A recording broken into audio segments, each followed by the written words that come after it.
Alright, so as promised, the next experiment is getting underway here. I am going to be testing water duration frequency, and excuse the bright lights, but I'm kind of sitting right underneath one of the grow lights here getting a tan maybe, I don't know. The duration that I'm going to experiment with is my standard Dutch bucket grow that I have back there. That one waters 3 times a day, 4 hours apart for 30 minutes each. So I'm going to leave the one pail on the left side doing exactly that. It's going to keep that same watering cycle, whereas the right pail, I'm just going to water it once. I want to see if I make an extreme difference or change, how much it affects the plant growth, or if it affects it at all. That one I'm going to water once, first thing in the morning. The pail on the right hand side, I'm just going to water once in the morning at 8 o'clock for 30 minutes, and that'll be it for the rest of the day.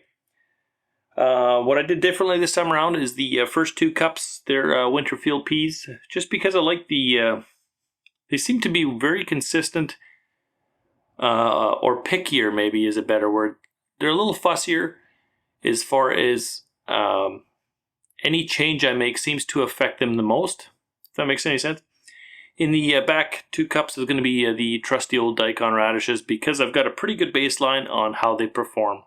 Before I started this experiment off, both pails got 3 gallons of reverse osmosis water. The nutrient solution I'm going to be using is General Hydroponics.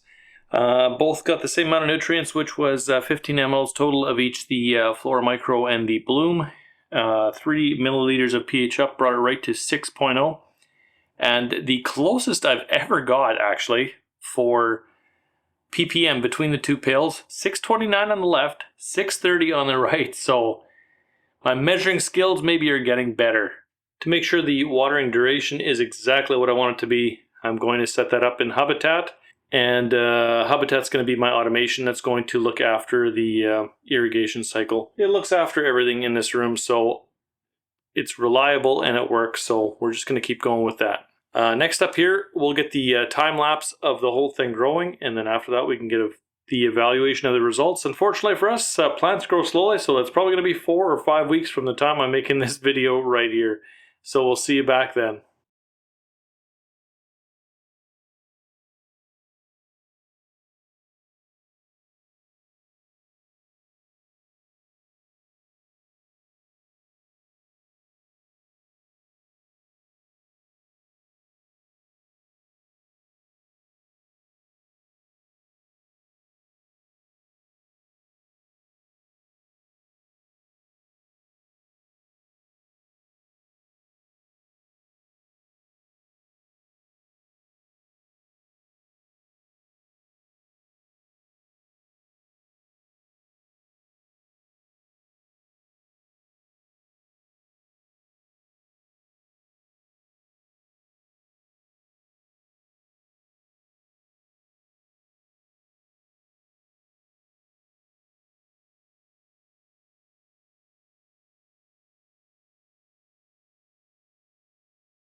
So that's the results of the AB water test comparison between the two.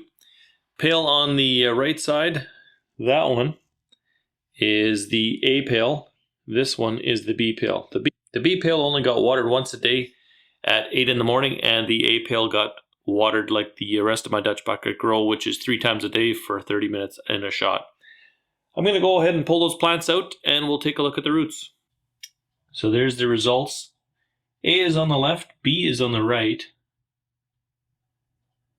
And I would say the plants on the right-hand side here, the B pail, they look quite a bit healthier to me than the A side. It also looks like they might have a little bit more root growth as well. So I'm going to say for both of the winter field peas, looks like the B side. I would call that the winner. Here's a side-by-side of the Daikon radishes. A side is on the left, B side is on the right. And with this one, I'm thinking it's a pretty clear winner on the left side. The A side definitely likes more water. There's no comparison in the root size. I'll go ahead and pull them out so we can actually see the fruiting part of the root. As you can see out of the cups, there is no comparison here. The A side definitely is seriously beating out the B side. So for Daikon radishes, clearly they like a whole heck of a lot more water, and that is the winner. Next up, I'm going to take the pH and PPM measurements of both of the pails, and we'll see where that ended up. Looks like the A side finished out with 189 ppm, and the B side with 347. Wow, that's a massive difference between nutrient uptake. And the pH of the A side looks like it finished off at somewhere between 6.5 and a 7. And the B side finished off somewhere between a 6 and a 6.5. So what did I learn on this one? I guess it depends on what plant you're going to grow as to what watering frequency you're going to need.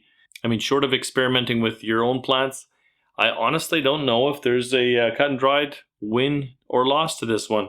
Unfortunately, it wasn't clear cut, but that's often the case I find with growing. Peas tend to like it a little bit less with the watering frequency, whereas the Daikon radishes clearly benefited massively from it.